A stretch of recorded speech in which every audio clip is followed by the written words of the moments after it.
Hi everyone, welcome back to another deep dive into some of the core teachings, practices, philosophy of the fourth way teaching, Gurdjieff's teaching, as well as non-duality. And yeah, it seems like for both of us, without talking to each other, it came our way to contemplate or to explore this concept, or it's almost an archetypal process, purification. Purification, that's the topic for today. And before we launch it, we both know that in all spiritual traditions, like Christianity, mystical Christianity, Zen, Buddhism, non-duality, Sufism, Islam, there's always this concept or these teachings on the need of purification, part of the spiritual work, part of the awakening work, part of spiritual practice, sadhana, however we call it, it involves purification. The whole work, in some way, a large part of it is purification. And they talk in terms, the various religious traditions or spiritual traditions, they talk in terms of purifying the mind from evil thoughts, or purifying the heart, and then guarding the mind, watchfulness from evil thoughts, or guarding the heart, or polishing the mirror, or cleaning something up in some way, the impurities, so yeah, let's explore this experientially, not just philosophically, and see what it really means. And maybe there are different aspects connected to this. Also, as I contemplated on this, I realized that in the context of this archetypal process of purification, the traditions, they bring other metaphors like fire. There needs to be fire usually for purification. There needs to be heat. There needs to be friction. There needs to be, it's not just a mellow, relaxed, comfortable purification. This is connected to some uncomfortable process that is very good for consciousness or for oneself. So I just had a meeting with my group yesterday on this topic, and I refrained from sharing my own understanding about this, and I was just curious about what the people there in the group understood by that. And so I just want to launch it by asking you, and ask, we haven't talked on, I don't know what you understand by that. I want to launch it like, yeah, what is your understanding on this, and what is being purified, and what is the impurity actually? What is that really? What is being, we are purified from what, and who is doing that? And what are the essential ingredients for this process to take place? And what stops it or blocks it? Yeah, so I'll just... Yes, and why is it necessary? Yeah. What's the result if purification happens? And we haven't even yet talked about what that is, what that means, but if there's purification and it's, let's say, successful, then what's the result? Is there a result, or is that a preparatory step in relation to spirituality, in relation to awakening, in relation to enlightenment, in relation to consciousness, awareness? What is this? This is all very worth exploring, because it can be assumed. It's also often, purification is often associated with renunciation, giving up something, sacrificing, fasting, all these things. There's a we need to give up things. We need to then become purified. Why? For what? How? Etc. What's the next step if there's a next step after purification? Is there a next step? And what is it? And if how to take it and how to take it consciously. There are many questions here. In certain respects, more questions than answers, certainly from the perspective of the mind. But it's good for us to talk about it, I'm sure, because so much, it's sort of glossed over. It's taken for granted. It's assumed, oh, yes, purification. I need to be purified. I need to renounce my temptations. I need to renounce my indulgences. I need to, all of this. But to understand why, to do it consciously is very different.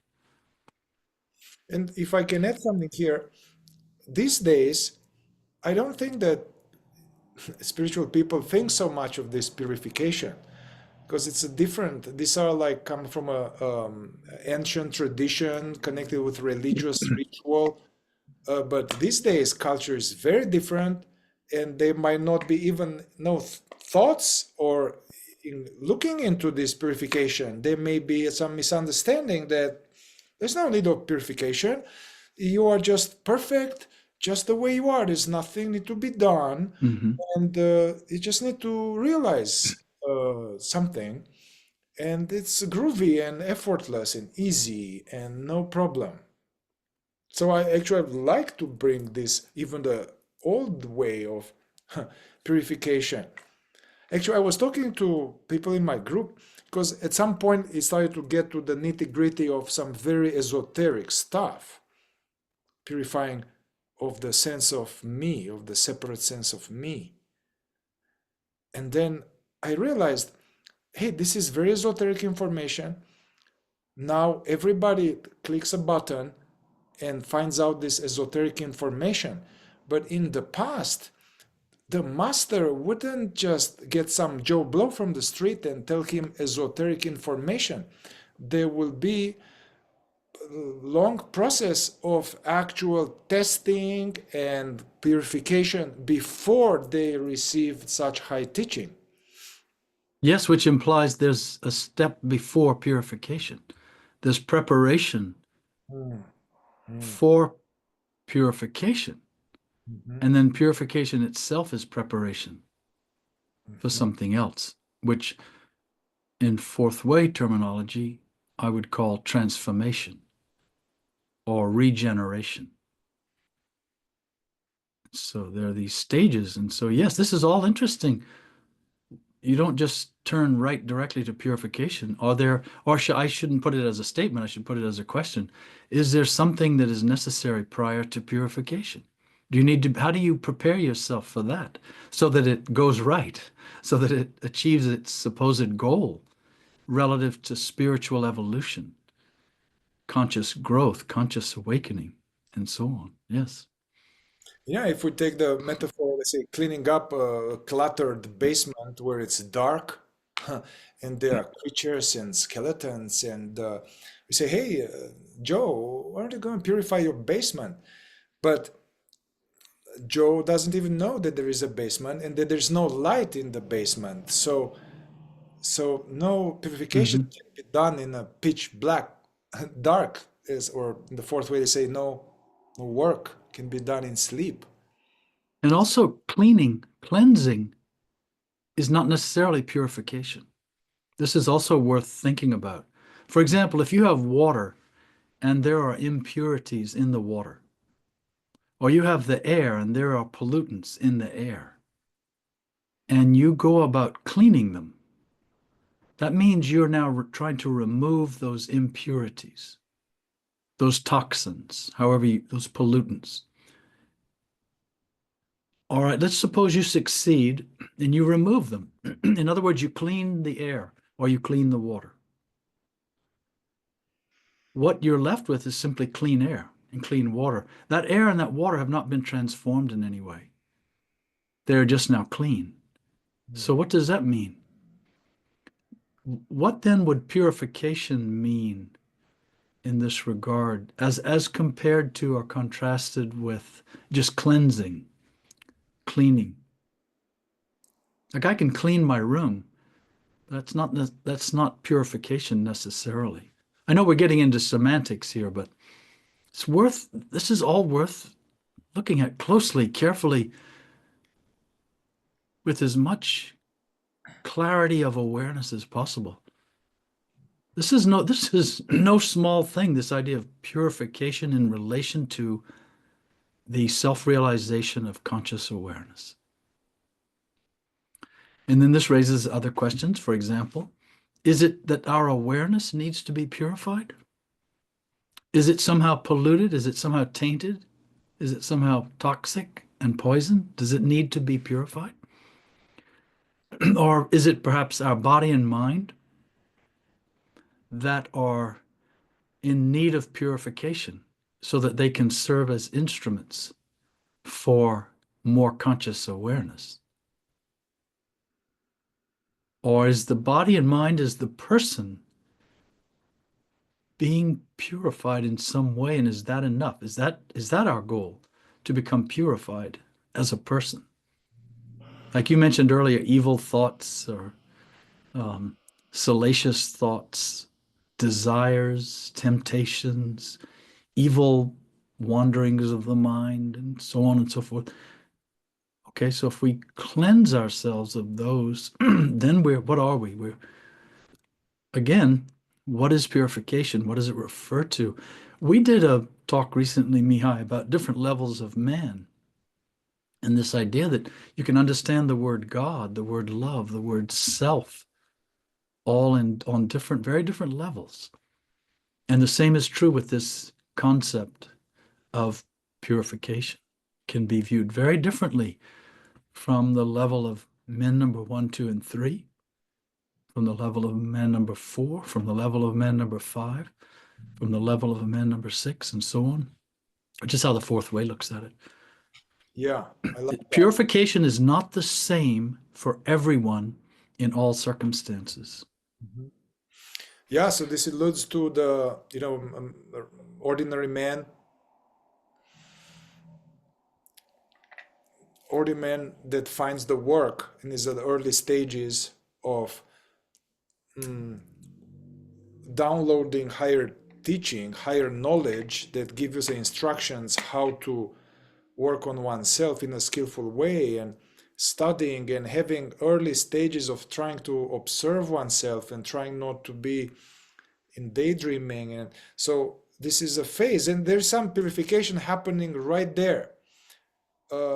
Now there's a man number 4, somebody who is focused on that, is devoted to that, and that is a priority in one's life.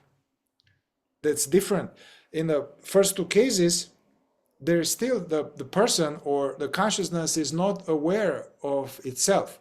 So there is some purification prior to realization, which is helpful. It's very helpful. And then I guess as we go higher, there is a realization of being the presence, and then there is some purification as well. But now it's done from a different understanding. What in non-duality or direct path, they will say there's a post-awakening sadhana. There is some practice prior to awakening, and there is a practice after awakening. But in those teaching, awakening doesn't mean total liberation, Buddhahood. It's more like there's the recognition of presence as oneself.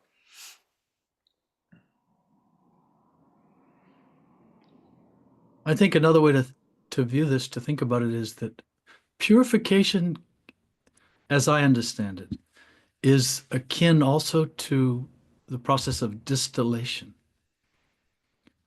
Just as whiskey is distilled and other things, they get distilled. For example, wine, there's a fermentation process and a distillation. There's a cleansing, there's a purification that goes on. Winemaking itself is an interesting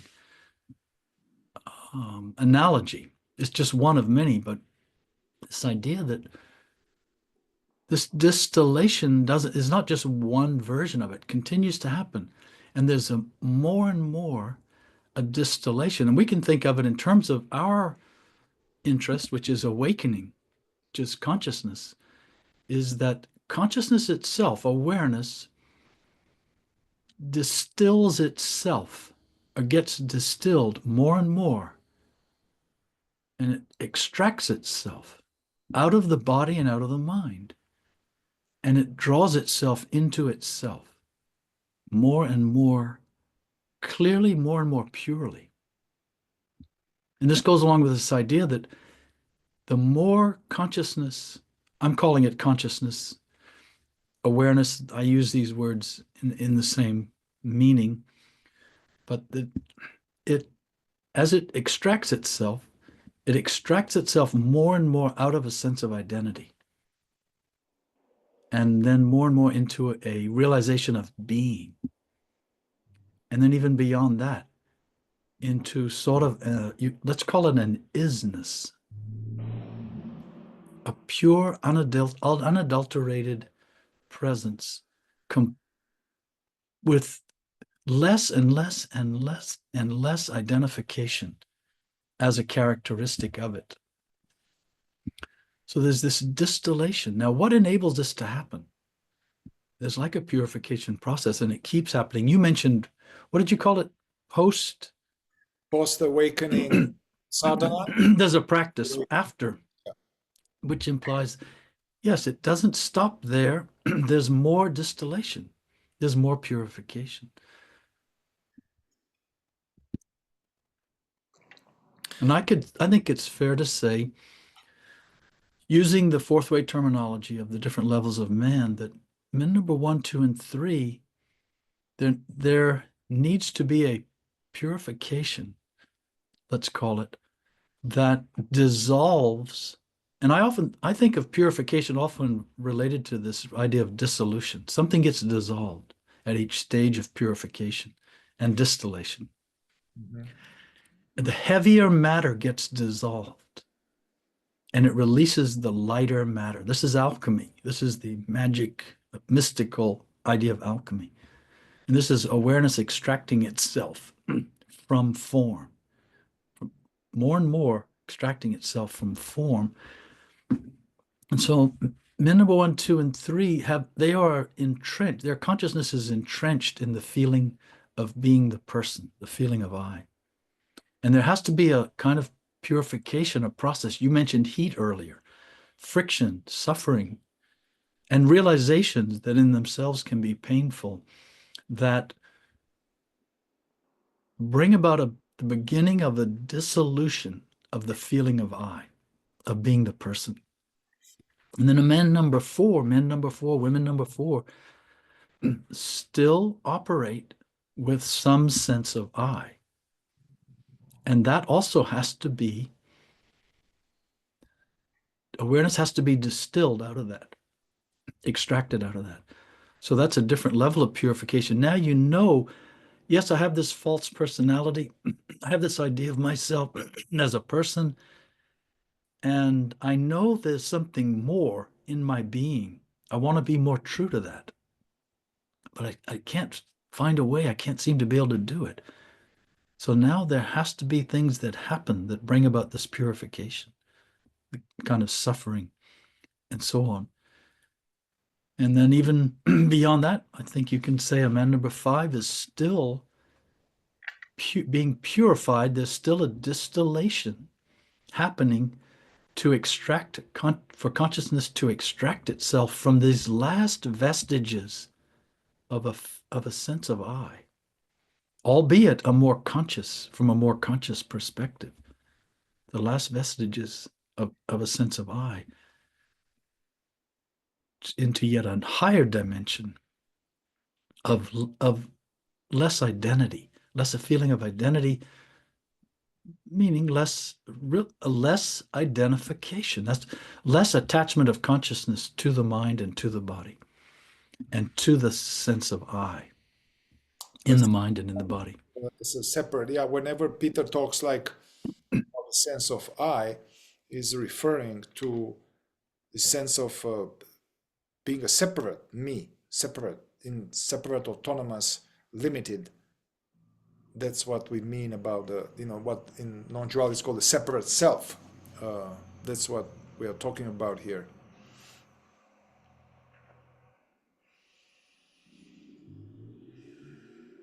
I was thinking in getting ready for this talk, Mihai, that an example that came to my mind, of course, from the Gospels is Christ in the temple with the money changers.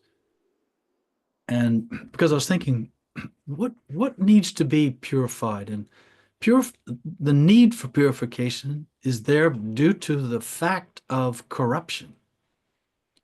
And by the way, Rodney Collin, the protege of Peter Ouspensky, he took this idea of he developed this idea of the six processes, that there are only six possible triads, six combinations of triads.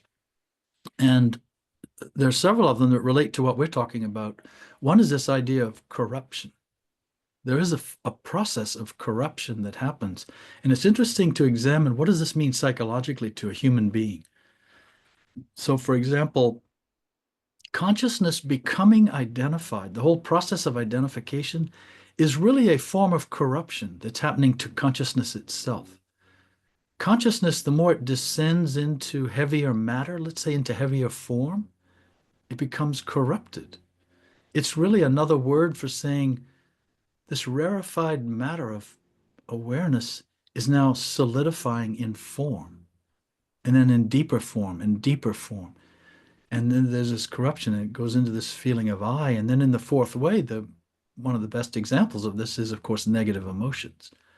Negative emotions are a form of psychological corruption that are not necessary, but which happen inevitably due to identification. And so you could say that all the work, the entire arena of work surrounding negative emotions in the fourth way is work on purification. But then corruption, according to this theory of triads, which Rodney Collin spoke about as in terms of processes, this corruption is followed by a period of destruction. And the destruction is then followed by a period of healing. And the healing sets the stage potentially for regeneration, which is akin to transformation and transmutation. And I say potentially on purpose because all of us can go through periods of corruption and then destruction where things get broken apart. So it's sort of destruction is necessary for the healing to happen. And we could give so many examples of this, and I know I'm speaking conceptually here, but this idea there is a process, there are stages. And now there can be healing, and we can go in our life through all of these three stages I just mentioned without experiencing any kind of transformation of consciousness, of awareness, of awakening. And many people do go through difficult trials, and they go through these processes, and there is a healing. There is definitely a healing in many cases. But what happens is it remains on the level of the person. And what we're talking about here, and the reason we're having this conversation, is related to consciousness, awareness, the awakening, the self-realization of awareness. What does purification have to do with this? Why is it necessary? Why is it part of this? Why does the caterpillar have to be broken apart? You could even say it goes through this volatile process of destruction so as to be reconstituted as a butterfly. And that's also a classic example, metamorphosis, representing destruction, purification, and then regeneration or transformation.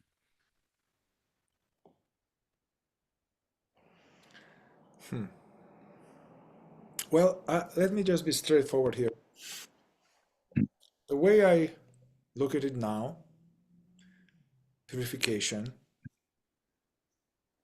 from my experience with myself, or my best understanding is that what is impure, and these are words and metaphors from one angle,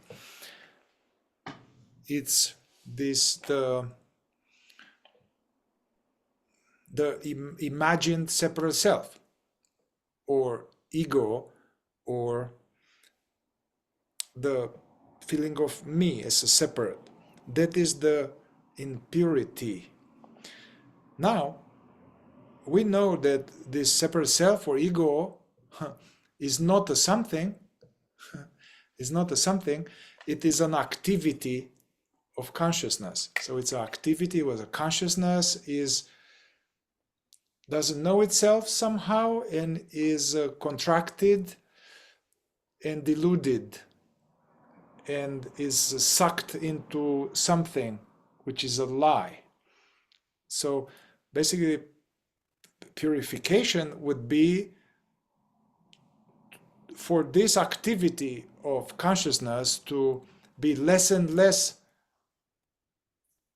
caught in this activity of creating the separate self. And now I said this different ways, beefed it up in working with people, and then several of them told me, hey, this is very nice what you are saying, but it's way above my head, this. I don't even know what you mean. And I sense that this is true because I myself, I was doing long time spiritual work, very earnest. And when I heard for the first time this idea of a separate self, believing to be separate, I didn't even know what it means because it was so deep, this feeling separate. My whole self-remembering, my whole spiritual work was done from being a person. So I could see that although what I'm saying is actually very true and very practical for me, where one catches the arising me in some reactivity, in something, but that is pretty advanced. So then I understood that, okay, so now at the more beginner's level, the purification is to even become aware, to know one's false personality, to know it. Before you can purify, we need to know that there's impurities there, and to study, and the beginner's purification will be to take the most dense stuff, like self-hatred, or self-judgment, or self-pity, or judging others, or stuff like that, which is obvious. It's a heavier expression of the egoing state. So we start with clear, pinpointed things like the negative emotions, the reactivity, the I'm not good enough, the self-deprecation, gossip, aggrandizement. So I realized that to make it practical for them, I have to start there. It's almost like I see it as if this state of sleep is like you have this pristine cloth, divine mystical cloth, that accumulated stain after stain after stain to the point that it become crusty. And so this purification is kind of gradual. So first we remove the crustiest, dirtiest stains, like talking bad about other people and blaming others and talking bad about myself and hating myself. These are heavier stains. Then we go into this inner considering, what they think about me and this or that. And only when the cloth is already received a lot of war cycles, the cloth is now less crusty with dirt, the cloth now is more clean, now we can perhaps tackle the feeling of I.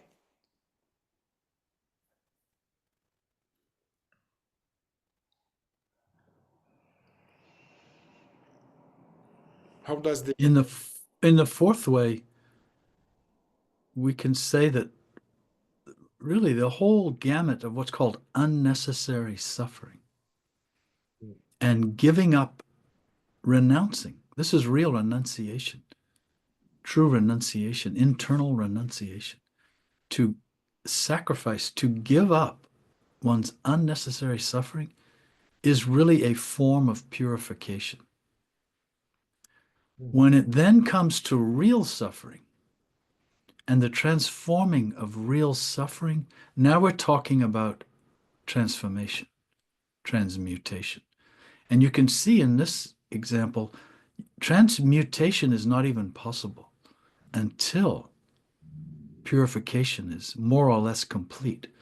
Because otherwise you're going to respond to, react to, deflect your real suffering with all your negativity, your negative attitude, your imagination, even your inner considering, your fear, your lying, your unnecessary talk.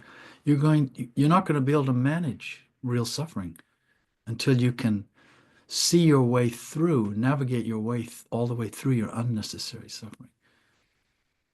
And I would say too that many times things like meditation, yoga, and prayer, they are often presumed to be some kind of attempt at transformation, when in fact, they are really vehicles for purification. And they are the body and the mind often trying to purify themselves, to become a cleaner, more simple vessel for awareness. Now, can something like yoga, meditation, or prayer also be a vehicle for transformation? Yes.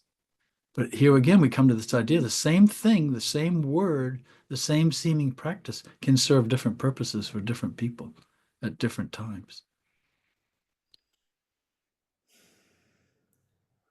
But I think more often than not, these three things, like what you described, that will be a good case scenario.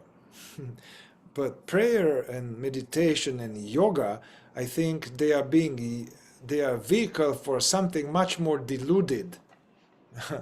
they are now thrown in the everyday parlance in people's unconsciousness. So they are as a way to, as a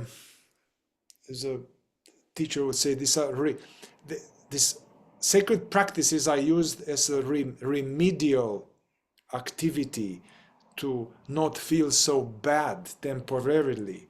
It's a little bit like a shot of whiskey. I'm going to do a little yoga, or I'm going to meditate, watch my breath, or pray a little bit. But why? Not because I'm interested in the truth or what I am, or no, because I feel bad. And I learned that if I do this a little bit, I feel a little bit better. You know?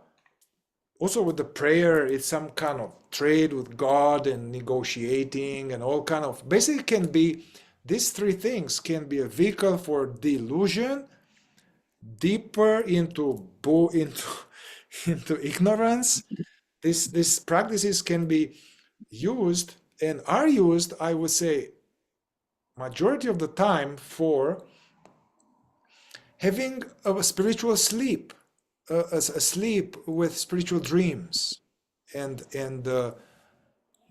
yeah, more hopeful dreaming. And also, there's nothing wrong with that necessarily.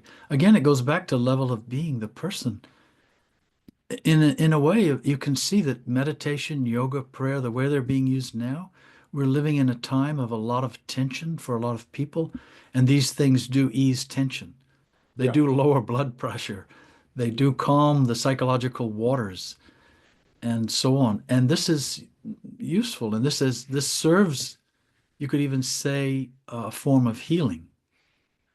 At the same time, the same practice used more consciously with a different understanding and a different intention can yield quite a different result. The vehicle is the same, but the manner in which it's used is different. And Yeah. this is also quite interesting. And so everyone can ask themselves, why am I doing yoga? Why do I meditate? Why do I pray? What is my intended result? Why is this necessary? Where is it leading me? Is it preparation for something else? Is it a doorway to something else? And it can be. And there's not just one doorway. You go through one and then you can see there's another one to go through and another one to go through. Yeah, this reminds me that this is a path of understanding, not intellectual understanding, but real understanding. And Ouspensky, I believe, was saying that it's really important when you make any effort on this path to the more you have understanding about why you do this effort, the more results you're going to have, rather than doing a mechanical effort, repetitive mechanical effort because somebody said to do that. Or yeah, so the more we understand why we meditate or pray, more results there would be. Another idea in the fourth way that I find helpful related to this idea of purification, and as purification relates to transformation, is the idea of essence. That you could say, because from one point of view, we could say that consciousness awareness itself is never tainted, is never rendered impure, is never poisoned or polluted, or it in a certain way in its rarest form it can't be because it's in a different dimension. And so it can't be. Nevertheless, on the level of human being, consciousness is in this what's often called a seed case of essence. Essence is the potential. Essence is awareness rendered in a certain kind of form, really molecular form, due to identification. It is awareness unaware of itself. This is quite interesting. It's awareness unaware of itself. That is really the highest form of essence. And then it manifests itself, though, in the mind and body. And it's in the mind and body when it starts. It's like it enters these filters, like caverns and tunnels of the mind and body. And this is where impurity starts to happen. And now this essence, where we as a human are a very simple person, we become a persona. And this idea in the fourth way, chief feature, turns into this full-blown feeling of I, of identity, that we must protect and defend and project and so on. And it's really the cause of all of our psychological problems in our life. It's what experiences all of those problems. It's at the center of all of those problems.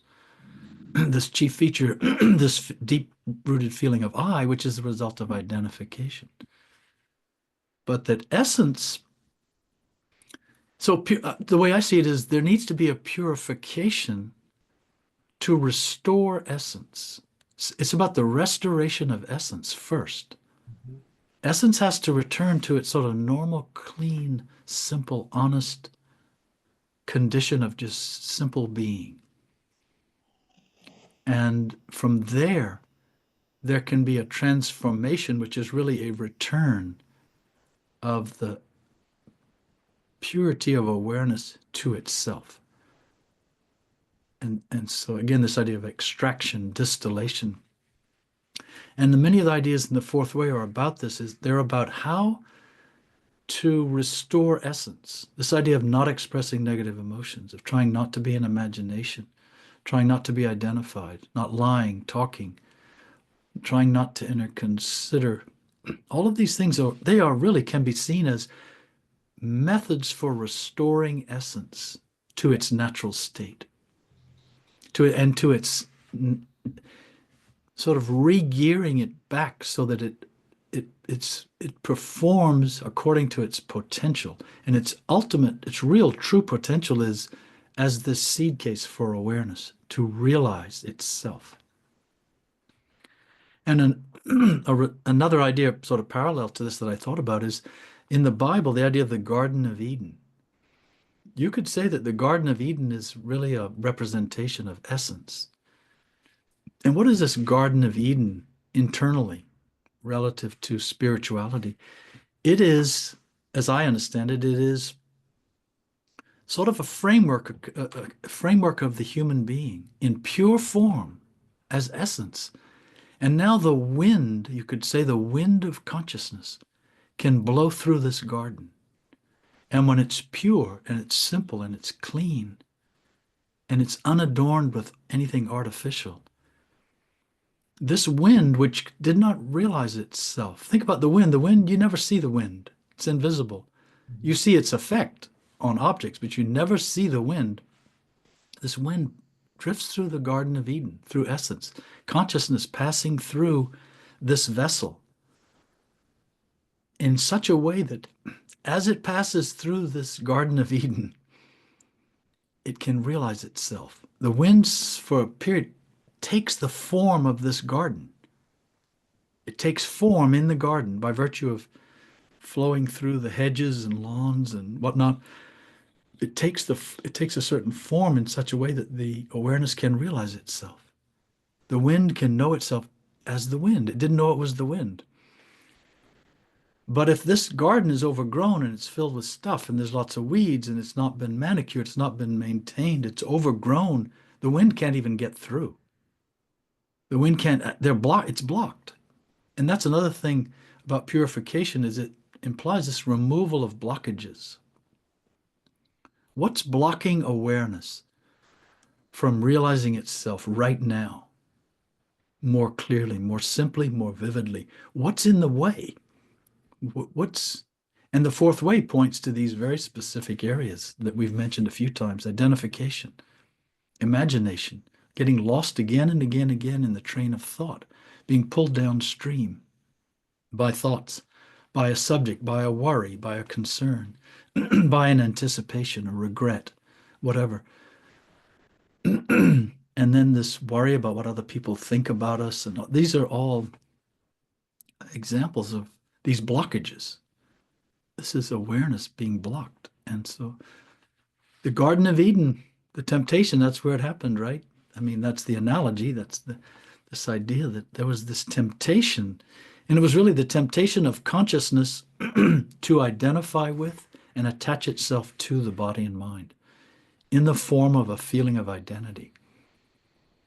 Then they looked at themselves, Adam and Eve. This is esoteric, yeah? And they realized they're naked and they felt bad about it. They felt shame. Now everything was fine. And suddenly they see the same thing. And there's a problem. There's something wrong. There's something bad. So then I need to hide. I need to hide. And I need to lie to myself, to others. And then one is banished. So I want to, because the way we talk here is really, it's almost assuming that people watched previous talks a few times. So, and I'm not sure if that is the case. But we talked in the earlier talks about essence and personality. So that's a very much recommended talk. And yeah, what Peter is saying here is that when we meet the work, especially in the West, in the Western world, we are already in this more like false realm that is complicated, heavy, full of inner contradictions, psychic, emotional, energetic realm of complicated, mental, inauthentic worries, problems, stress, and like it's not relaxed. It's not like a child. There's no innocence there. Yeah, so we start meeting the work from false personality. And so what Peter is saying and what the system is saying through learning this, studying the teachings, and then learning about self-observation and self-remembering and non-identification, we are bringing awareness to this false construct, which is painful. And in this process, this diminishes, this diminishes. And the aim is to return to, children are in essence. Children are in essence up to a certain age, and that's why we love them. They don't have worries, they don't have inner considering. They are like alive and free and spontaneous, and it's a different fragrance. But as Peter said, they are not aware of themselves. They are just natural, spontaneous, free. Before they are shocked and hurt, then they, but free, but unaware of themselves. They are lost in fascination. So we are trying to come back to that state, but not be forgetting everything. So we have the teaching and we have the practices, and we reverse engineered our falseness. So we are in a place that we are back more into some innocence, naturalness, less complicated, less dilemma. It's very clear what I like, what I don't like, what's true, what false. But then, from one angle, like good ego psychotherapy, at best, will bring people to more essence. They are less false, they are more inner authentic. But what we're trying to do, to come back to essence, and essence wakes up. It wakes up. So it's more just my natural, it's not just my unique configuration of Mihai. It's more like out of this unique configuration of Mihai, presence wakes up to itself, right?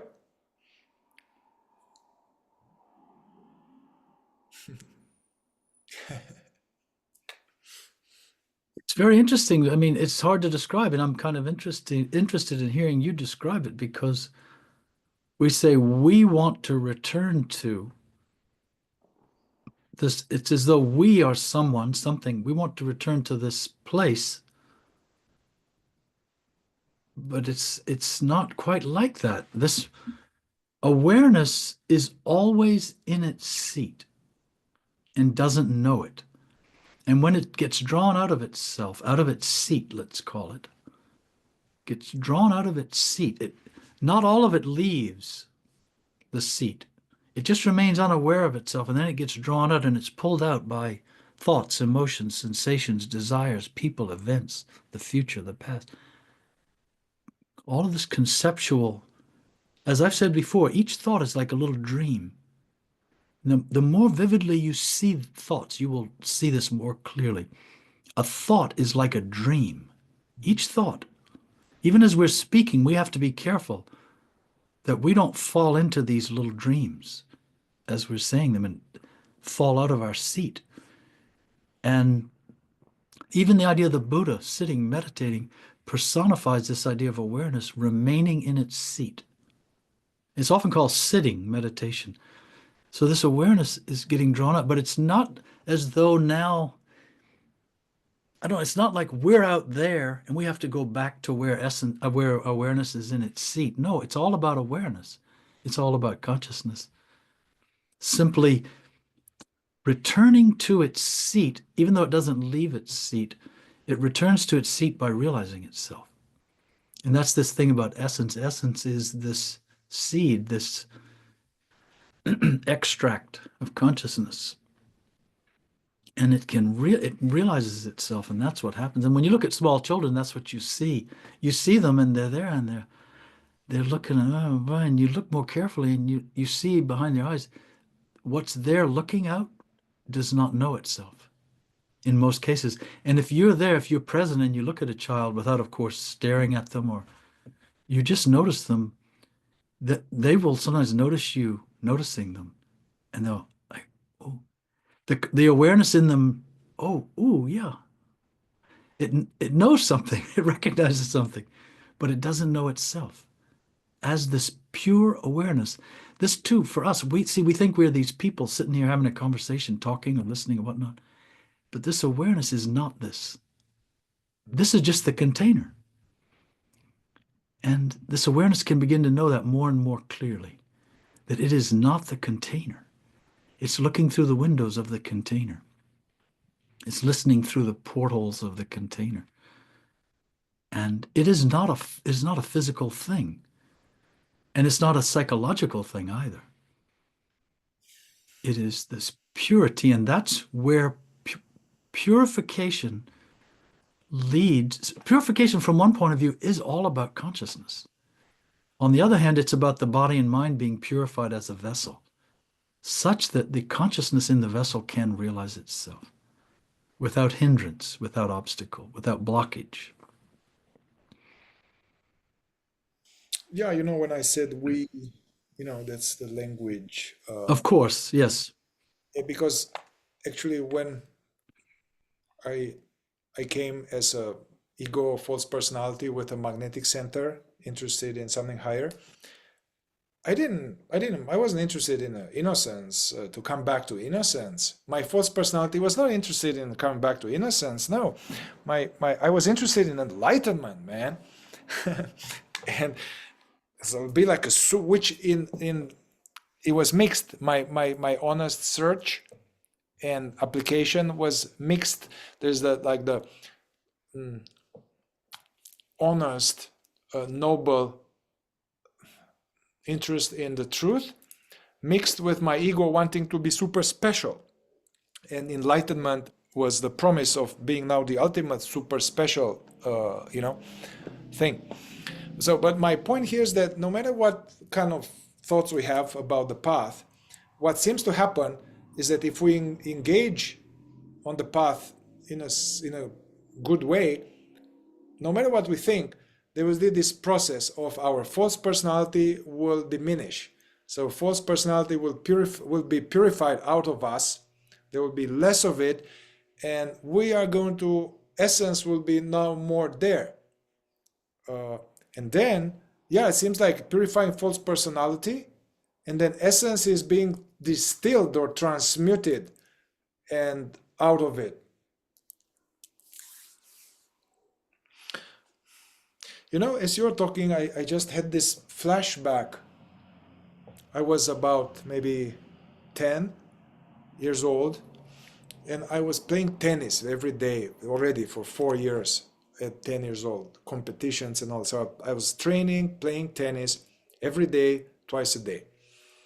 So I remember that I was about maybe 10 years old. I go to the club, I play tennis with training. I was training.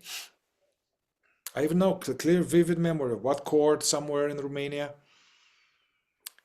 And something happened, nothing shocking happened, nothing. But as I was playing tennis, something happened in my consciousness of 10-year-old boy that I was aware. I don't know. I think it's almost like the higher centers jump-started themselves, or like an engine.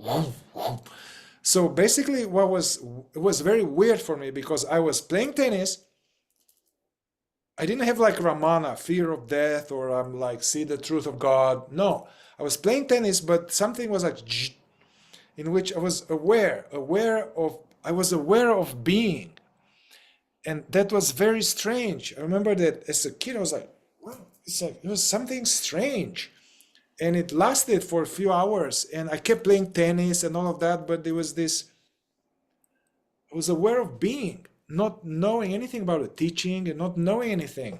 I was aware of being. I mean, the being was aware, was temporarily activated itself in this life.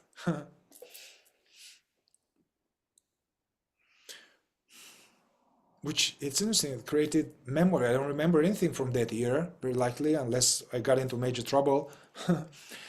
But I remember that. Those times.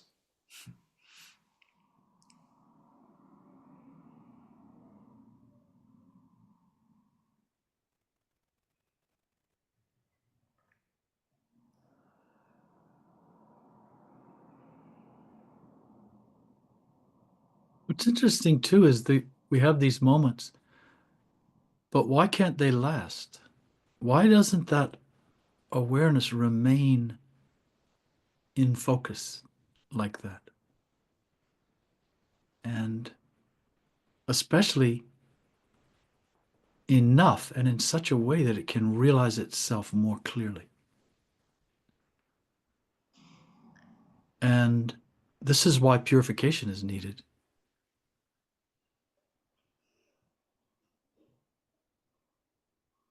It's very peculiar. Awareness arrives, consciousness arrives in this human form, in this existence, what we call a human body, human life, and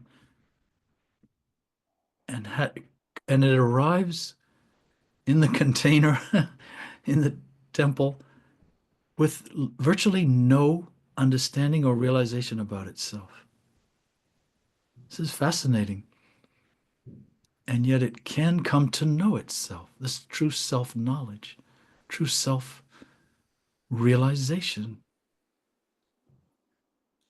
But all of these things start to form in us, these blockages. And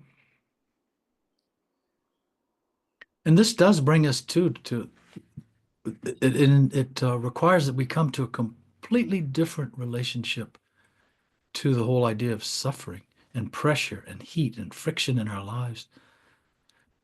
That this heat, this friction, this what's called suffering, human suffering, it has a bad name, of course, but that's what I mean about turning our thinking about it all around. This heat is really, on the one hand, it's the conscious engine of creation. It's the fuel of this engine, but it's also the fuel of what the fourth way calls the mechanical engine of creation. And it drives people usually into identification.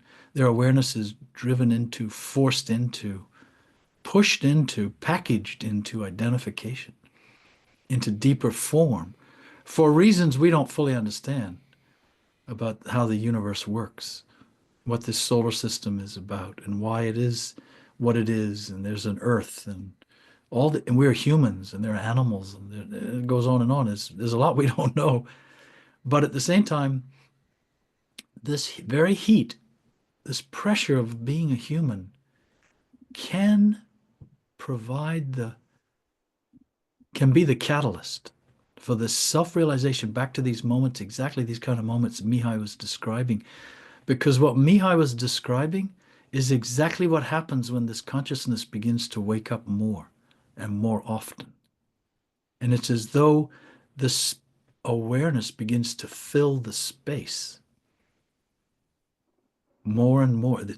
There it is, this spaciousness of awareness comes alive in you. It realizes itself. But initially, just as Mihai was saying when he was 10 years old, this awareness didn't really understand what was going on. And it had an effect on the mind. It left a trace in the mind in the form of a memory.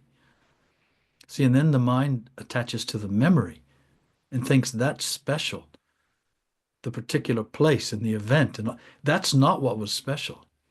What was special was this awareness knew itself in that moment, or for those moments, or for those few hours.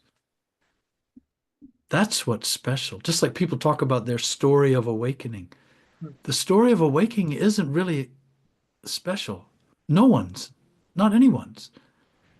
And it's that the awareness recognized itself, realized itself, became aware, returned to its seat, and knew itself. And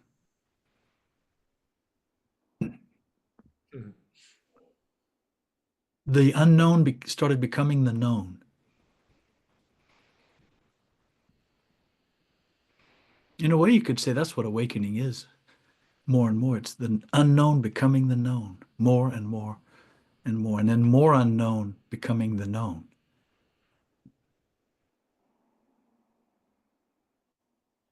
Well, I should speak for myself, sort of maybe going too far with this. The question, it has to become practical for a person. What is purification? Why do I need it? How do I approach this? How can I approach this more intentionally, more purposefully, more consciously in my life? How can I be more true, more simple, not simple like simple-minded, but less false, less adorned, more pure as a person, for the purpose of being sort of a clean vessel, such that these moments, the exact kind of moments that Mihai was describing, will happen spontaneously, organically on their own. Because if we are purified, that will happen. And the more we understand it, when it does happen, it'll become more intelligent, more recognizable to itself. Yeah, actually, as you were talking, I um, I mean, some minutes ago, you were talking really deep stuff, and I went in imagination about something unrelated. And then I think about this guy, and and Peter was talking here. And then I was like, whoa. You'll have to go back to the video and watch it to see what. And then I became aware that I was dreaming, and then I was back. But I remember that years ago, my whole day was like that. Hmm. Even when I knew about this daydreaming and imagination, and I was trying very hard to not be in imagination and harness attention and bring myself from being sucked into the dreaming that was fueled by a lot of stuff, desires and fears and whatever. It's fueled by a lot of stuff. And although I knew about this, I was making active effort. I couldn't do it for much.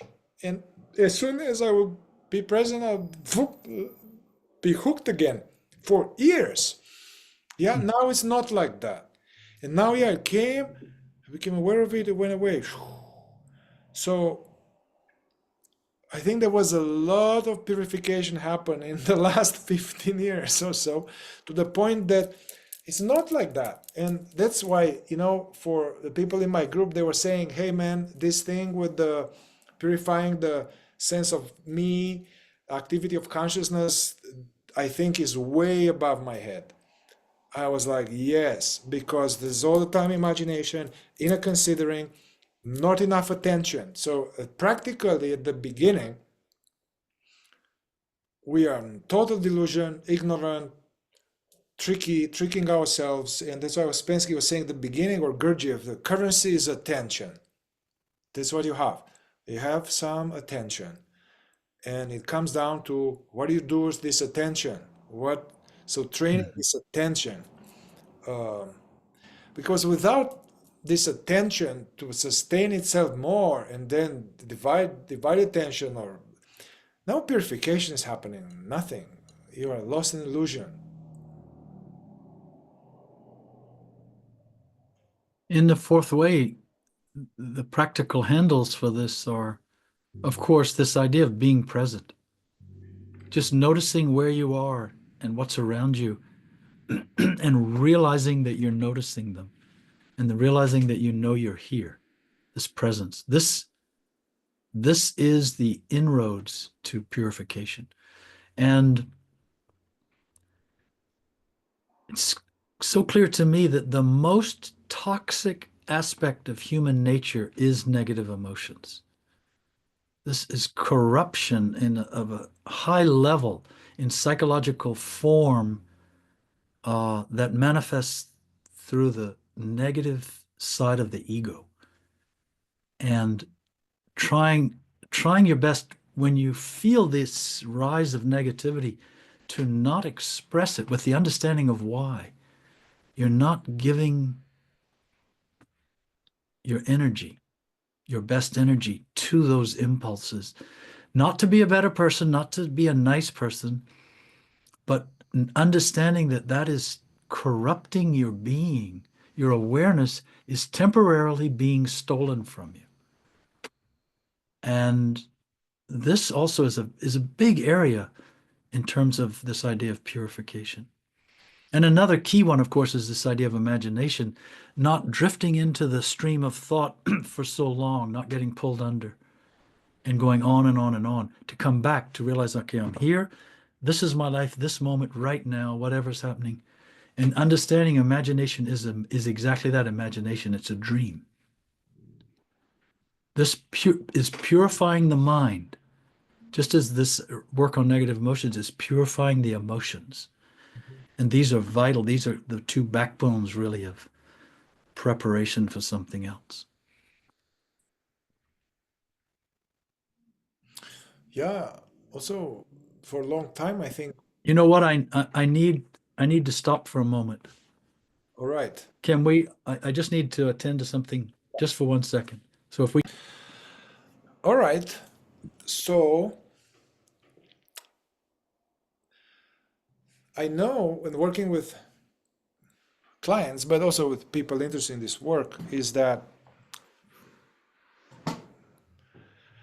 something that is a big source of suffering, and which is unnecessary self-created suffering, and it's an impurity of the mind, is having lots of thoughts about me.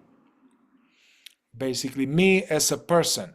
And that me is like me as when I see me and having thoughts about me, I've done that, I shouldn't have done that, or they think of me, that me is a story of me where I see myself as the body and the chronology. So that's important, if it would make it practical. I think a lot of people, and some people in my group, they still, they're at this stage where there's a lot of thoughts about me, and that is of the enemy.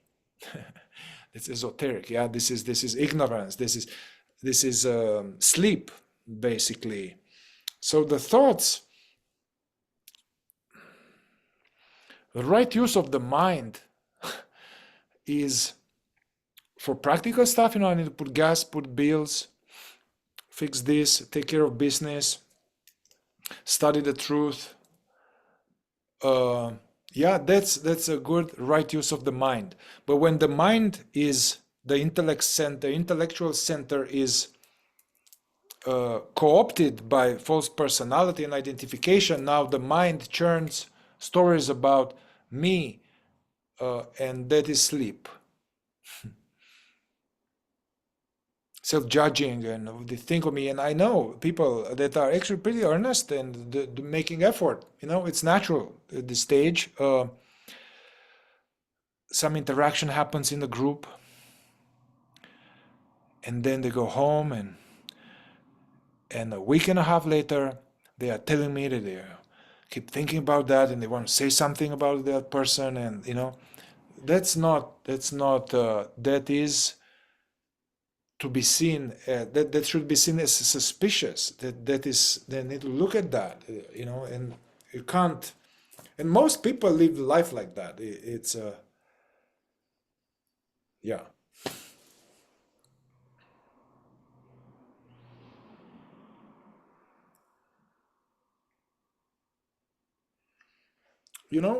Since you are present and quiet, I'm going to throw another idea.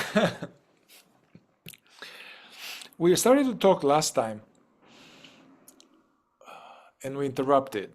We started to talk about love, and then out of the conversation, it came like that true love and this being loving, that's actually more like a property of, this is an true love, and all of this gratitude and awe and reverence and being touched by beauty, and these start to happen as we are more awake. This is more like the higher emotional center. So having a different, after the emotional center has been more cleaned up from reactivity, negative emotion, hatred, impatience, feature, now, and for more awakefulness, the heart, so to say, is at another level. And it's not necessarily useful to try to be more loving and stuff like that, yeah? But what I want to say is that for me, and talking now about purification of the heart, yeah, how I understand purification of the heart, besides the work, non-expression of negative emotions and judgment and all of this that we talked so far, besides that, for me it was very instrumental and useful and beneficial when I encountered this teaching from David Hawkins. And it was also, I could feel the transmission of his heart and wakefulness. But he was saying this: a very powerful practice is to cultivate loving kindness, benevolence, lovingness towards all life, including yourself. And the beetles and the cockroaches or the people, to cultivate an attitude of lovingness towards all life, including oneself, no matter what. And he would say things like, hey, this is not an emotion. This is an attitudinal asana, stance towards life. Cultivate this the best you can, and anything that comes in the way of that, you need to investigate it, because there's some kind of false self operating. Yeah. And for me, I wasn't having recognition that I was still Mihai, trying to remember myself when I encountered these teachings. I wasn't being aware of being the presence. But somehow the teaching was very touching, impactful, and I tried to do that. I was trying to do that, and it was helpful. So although I could see that, yeah, I was doing it from the second state, or I was doing it from being asleep and all of that, but it's kind of fake it till you make it in a way. I think there's this idea in the system too, that all of these practices are almost trying to force yourself to be how you would be if you were awake. So this teaching from David Hawkins, it's like while being asleep, I was trying to make my emotional function operate in a way as if I were awake, because if you were awake, this is more natural. You see that everything is the same reality, and everything is me, everything is God, and there's a natural loving kindness, benevolence, which doesn't preclude that you can tell someone to shut up and go away. Yeah. David Hawkins was saying that this doesn't mean that you are taking garbage and you are abused. So you can be loving and benevolent, and if the abusive husband keeps coming, you say, Jack, that's not okay. If you don't go, I'm going to call the cops. That is lovingness. Yeah. So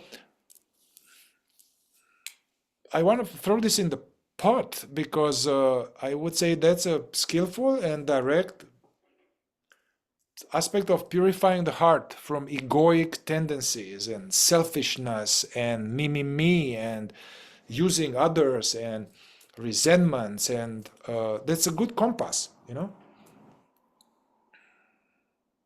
I think of it as that's what some would call the heart and mind. You could also call it the four centers in the fourth way. These are the centers, these are the heart and mind aligning themselves, trying purposely to align themselves with awareness and with what they understand to be the kind of perceptivity that's characteristic of awareness.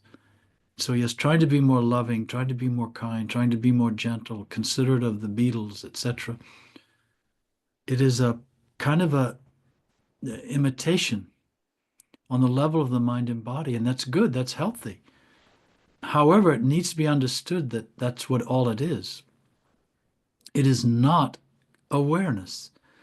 And this other thing that happens when awareness is more conscious, more self-realized, is that its seeing so clearly has an effect now on the heart and on the mind, on the intellectual center and on the emotional center. And now when this awareness is conscious and is seeing, it reverberates, you could say, in the emotional center. And now there's this emotion of what could be called love, affection, fondness, deeper forms of it, not the ordinary kind. But we do have this emotional capacity to expand quite a bit, but it's done mostly in response to more light, more consciousness.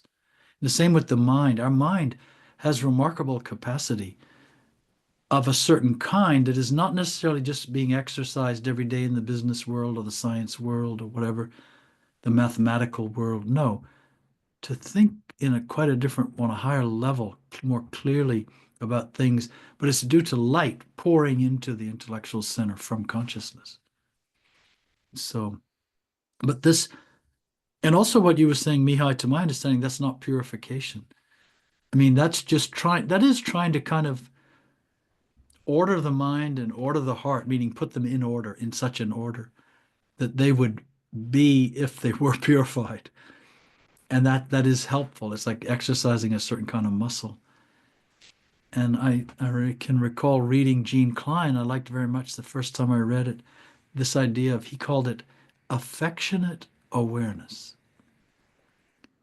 And this resounded with me, and this can apply to any of our centers. The hand can have an affectionate awareness for the, I'm just touching this little piece of felt on the microphone. The hand can have an affectionate awareness. It's really awareness having affectionate awareness through the hand, through sensation.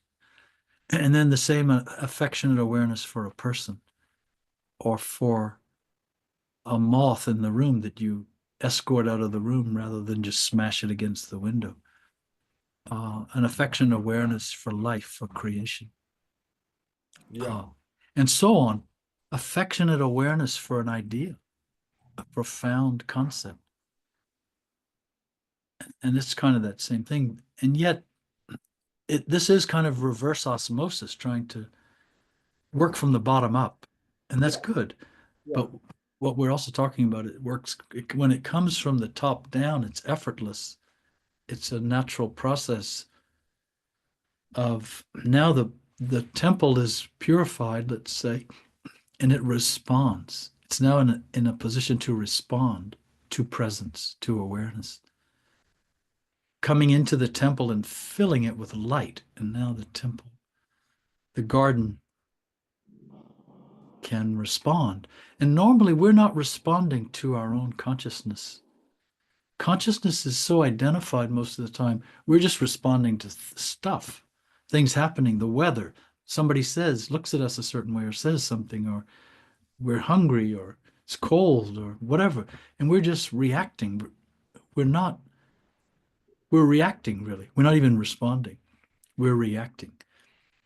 This other thing is sort of, to use a popular word now, being proactive. It would be being proactive to have a loving intention in these different areas.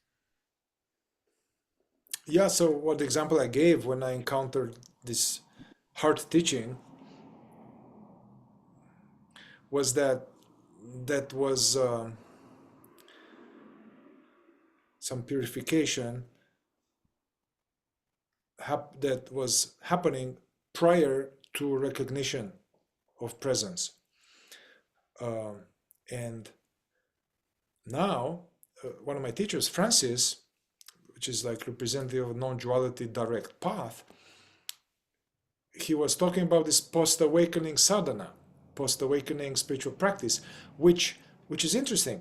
Basically, once I understood, not just intellectual, but once one understands or sees that the presence is the identity, if there has to be an identity, the presence is the identity, and this presence is not personal and limited, it is universal.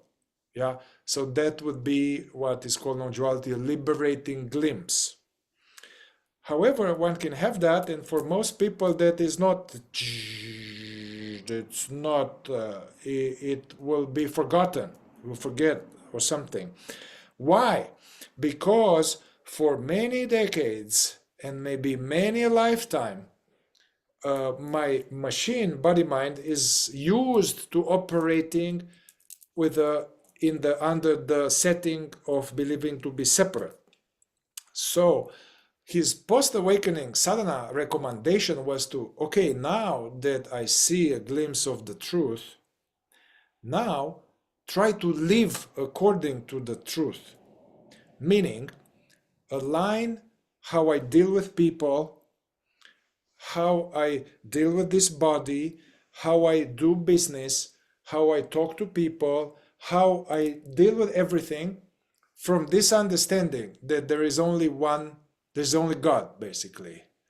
Yeah, so I am aligning my all set, I'm trying to realign my operating system with the recognition of truth.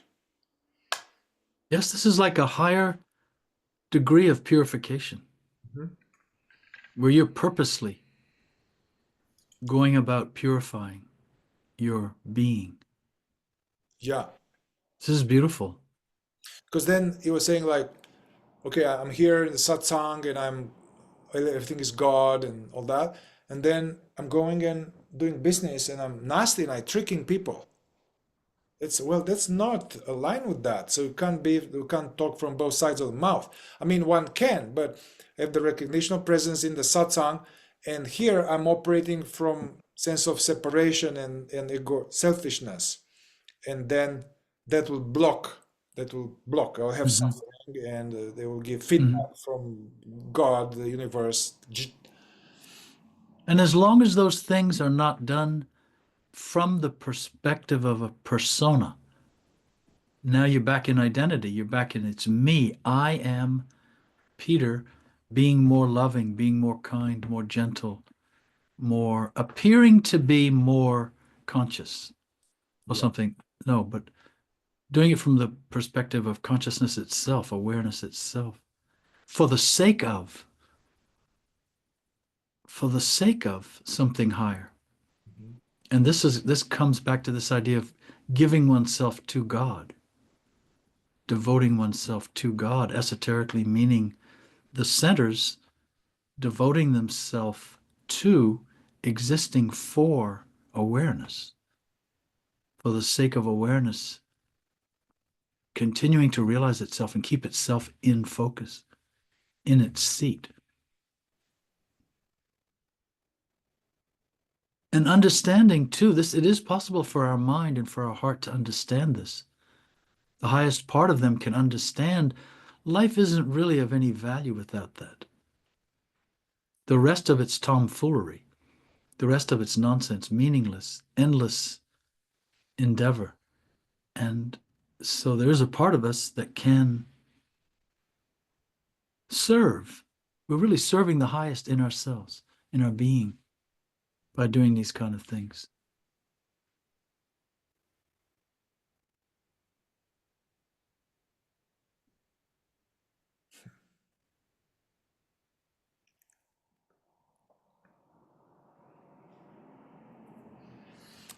Well, in this topic, there's one other element that I feel compelled to speak about. This is going to be a long video. It already is. But please.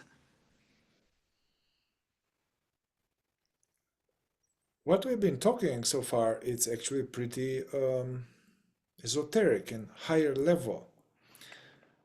And if I eat Cheetos and I eat all of this toxic, highly unnatural food, and I eat a lot of processed stuff, and I watch all the time kind of meaningless bullshit.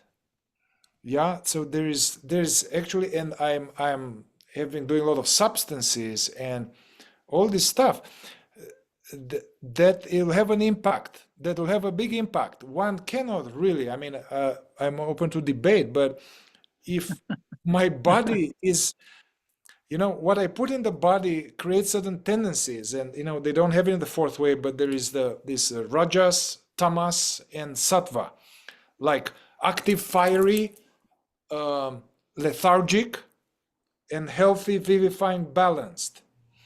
To do this kind of work that we are talking about, it's important to the body to be more aligned, to have this more like healthy, vivifying, balanced energies. If I stay late in the night watching movies that don't matter, and I'm eating a lot in bed, and I'm staying on the phone, and I'm eating bad food, this is not going to go very well. First of all, I wouldn't. There's no energy for this kind of subtle. And I know that a lot of people listening to this, they have very unhealthy habits, and their food and their diet and lack of exercise is really unhealthy. And it's important to bring awareness to it. This is more like even in psychotherapy, regular ego psychotherapy, at some point when I had to pass an exam, I, I saw this video, and there was this psychotherapist saying that before a client comes to you that has psychological problems and a lot of suffering, you need to check their diet, their sleep, and their exercise. Do they do any of that? What's happening in that area of their life?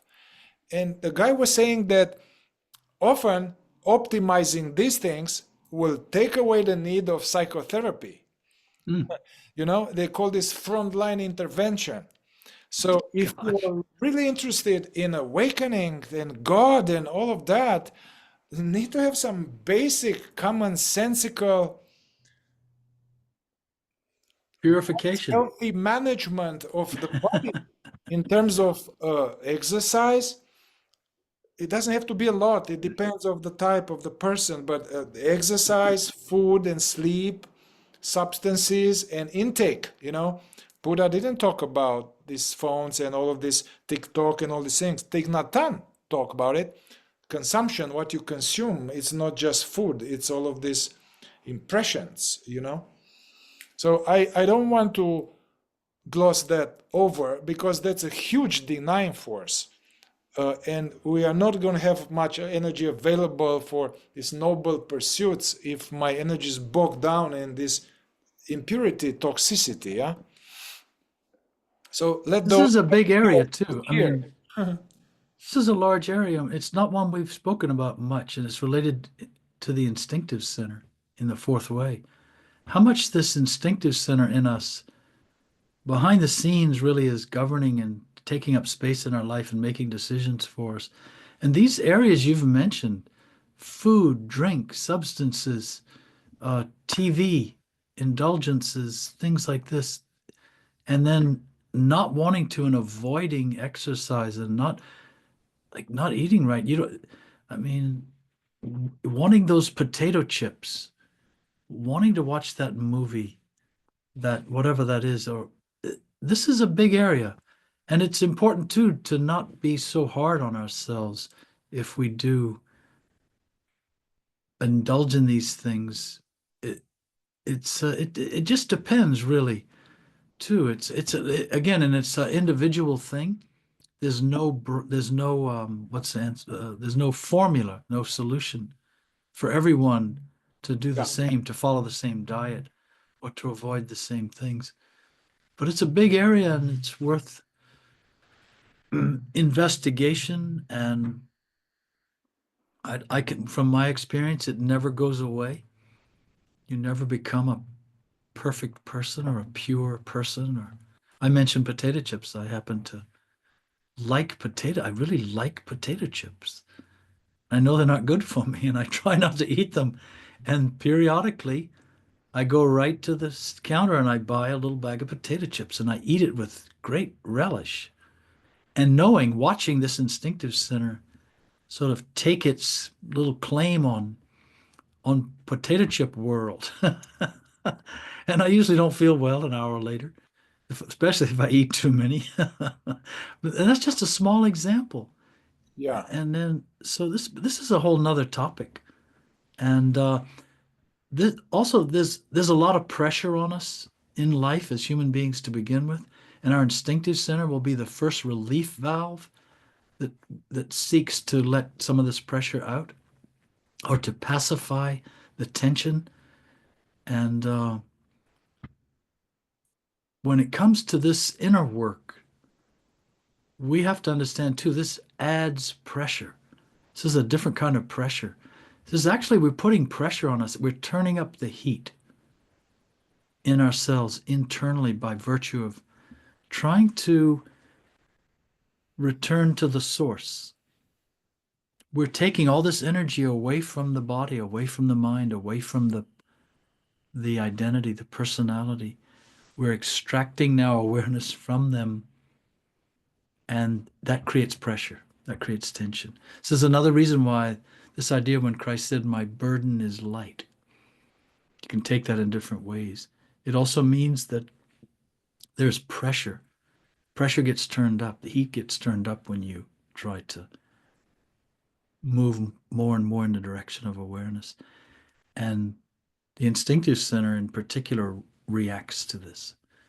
And that's why, in fact, in some instances, it's actually helpful to give it. We used to call it feeding the wolf. Give it a bag of potato chips. Give it a little something. Just don't give it, give it a bowl of ice cream. Just don't give it a gallon of ice cream. And Yeah, yeah, so, we are not about being ascetic and perfect, no, no, but it, and no, because yes, those, you said there's no recipe, but there are some common thing. I mean, yes, you know, common sense, yes. actual real food, have real food rather than artificial chemical food. Don't eat too much. Don't eat too late. It's a basic stuff. Some, if possible, some natural organic food, which is tricky because that's expensive. Yeah. Also, we've been talking lately about the whole idea of the fourth way takes place in the ordinary conditions of daily life.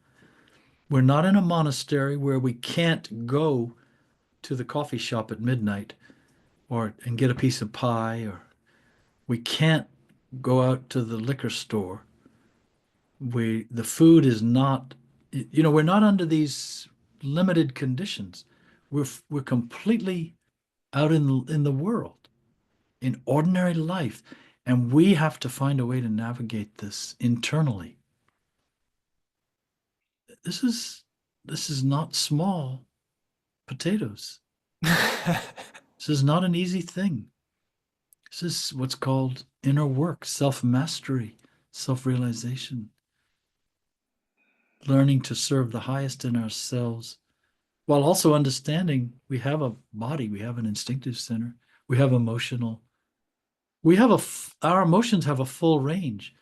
Something in us likes sentimentality and superficiality, and something in us likes violence, the idea of revenge, watching movies where justice is being sought and won, and the enemies being destroyed. And this is deep in our human nature as the kind of the bestial side, the animal side of our human nature. And this idea of sort of becoming an angelic person, from all evidence I see in myself and have seen in people, that's just an idea. I mean, David Hawkins was talking about, because usually we talk about the ego, ego, or like, come on, let it go, or anyway, we talk like this in a certain way about ego. Even the way we talk, it's an activity of consciousness. But he was talking about the ego has been perfected from millions and millions of years on this planet by the divine, and so we have a strong, the reptilian brain, yeah, that's been designed to survive and to do whatever it takes. Selfish, me, and this has been practiced for a long time. So the human being, it's a mixture between angelic and a dinosaur. So in this range, this is where our work takes place, between a dinosaur, Komodo dragon, and an angel. Let's so if this purification were to be successfully accomplished, what would be the goodies? Do you have any thoughts on that? Why? What then what? What's the end result? The end result is then that awareness is free to transform itself through more and more conscious self-realization. It's not bound, it's not attached, it's not lured, it's not being drawn out of itself and held prisoner in many ways outside of itself in all these forms. It's freer to return to itself, to know itself. And it's sort of like a hose, and all the water's just going out of the hose. Think. Now imagine the water just going back into the hose. Now I see. And to me, this is what transformation really is. That consciousness can now actually, it's almost, it's like can become a, this may sound crude, it can become a metaphysical vacuum cleaner. It can consume everything and transform it by virtue of being conscious of it.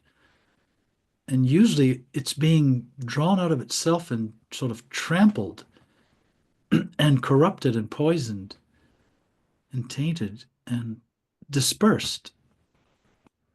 And it can, all of that can turn around. And everything can be returned to its source. And it's strange, but even when you look at something consciously, you are drawing, you're in some way drawing it back to awareness, back to what it derived from, what it came from, what it manifested from. And so I see purification as this step, this stage, this process that makes possible the next stage step process of transformation, of transmutation, which we don't understand. We think about this from the point of view of the mind. This is not the mind that does this. You can't do this by thinking about things a certain way, but by, and this ultimately too is really about the transformation of suffering. I know it does sound crude, but imagine if when you suffered, instead of it pulling you out of yourself consciously, and you dwelling on it and over-dwelling on yourself, feeling sorry for yourself, all these things, imagine if you could vacuum it up into your own being. And by virtue of that become more, consciousness become more aware, more expansive, more all-embracing. And the vision just came to me of, let's call it God, manifesting the entire universe, right, into all of these forms, heavy and heavier, denser and denser, more and more multifaceted forms, like breath, like breathing out, and then vacuuming them back in, inhaling them, literally inhaling them. Maybe that's a better word, a metaphysical inhaler. That consciousness can be that. It has that capacity. Consciousness is not simply about being present. There's much more to it than that. It's not, presence is an aspect of this conscious awareness. It's an aspect. There's many more aspects to it that we don't understand, but that it can know about itself. And this whole idea of transformation, transmutation, metamorphosis, all of that just hints at what is possible, really. And purification is a necessary predecessor, a gateway. Yes, a doorway opening into that possibility.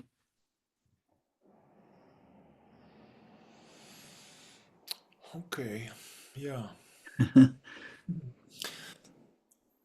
Yeah, I mean, I can see there's a purification, and then there's a transmute. There's something more in this model that we use. Uh, I found a quote.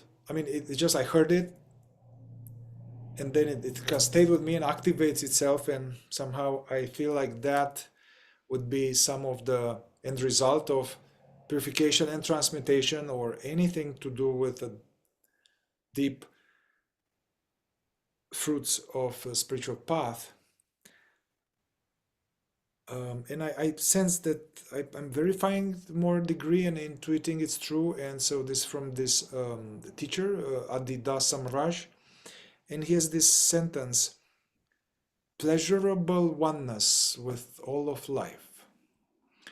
Pleasurable oneness with all of life. I feel like that's what it is supposed to bring.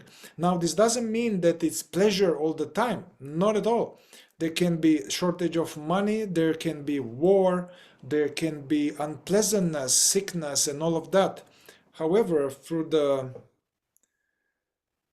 fulfillment of the seed to become a tree, there would be this pleasurable oneness with all reality, even if there could be a sickness or can be problems. It's a wow, ooh, feeling, sense, being one with it, and is good. And to me, this is talking about consciousness.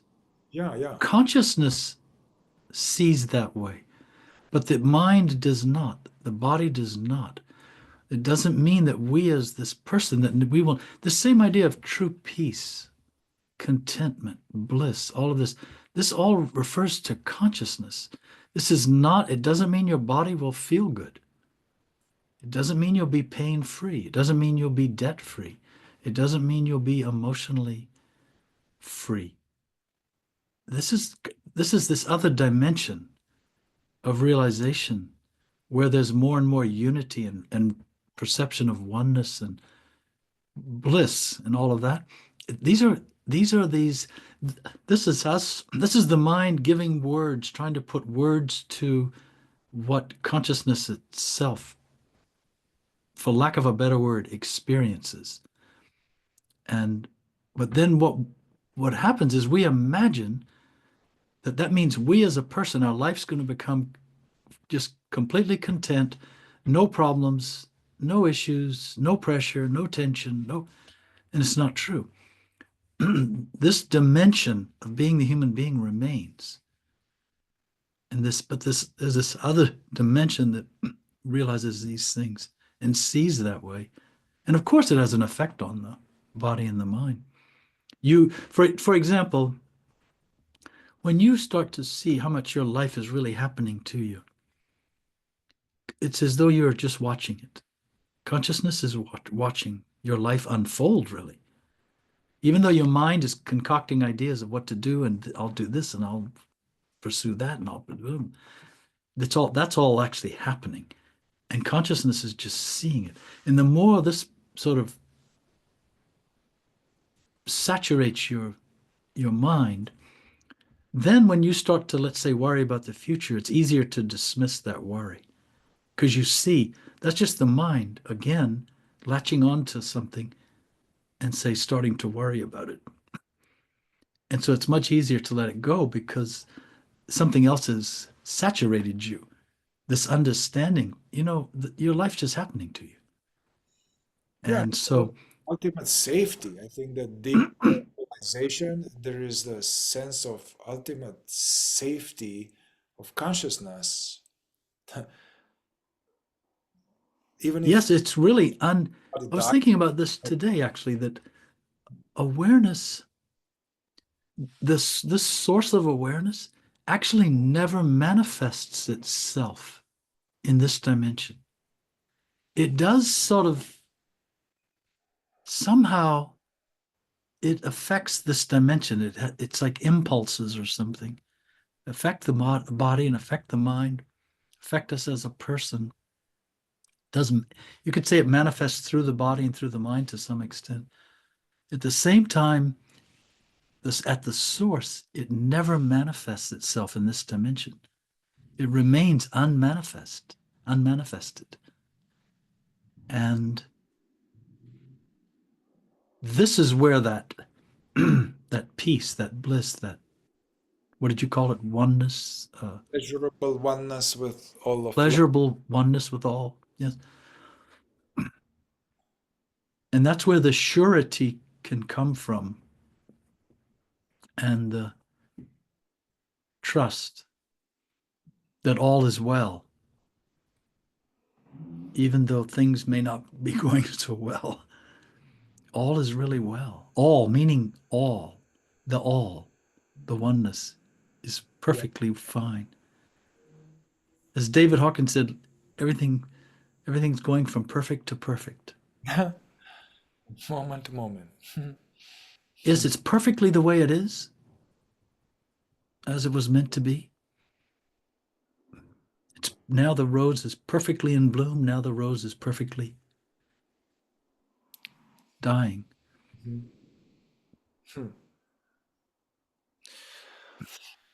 Well, I think we can let it settle here.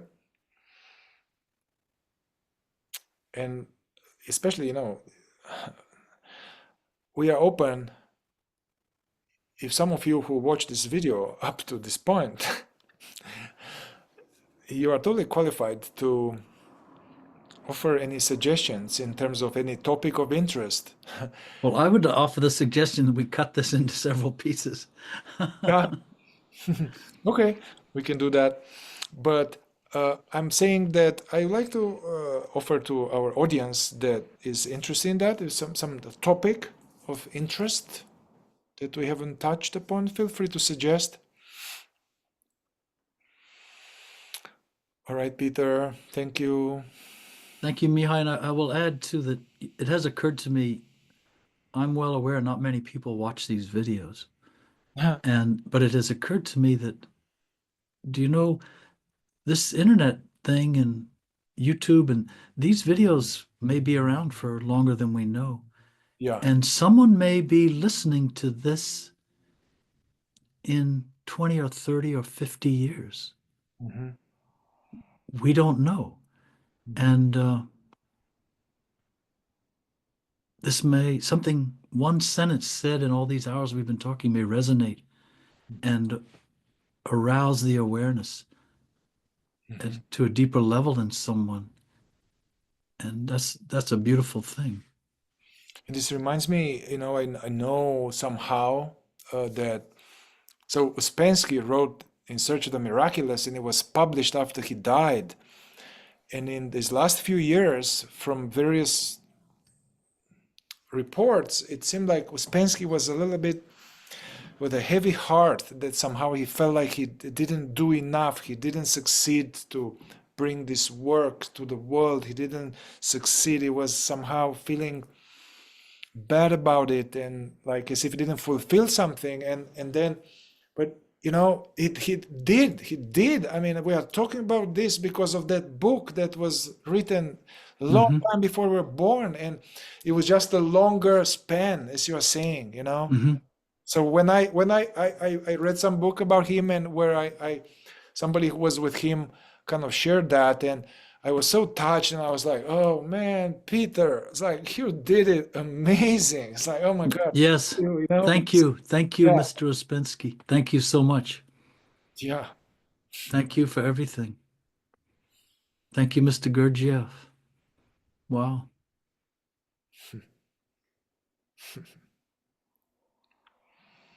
Hmm. All right. Good All night. right. Thank you, Mihai. Thank you, Peter. Good night.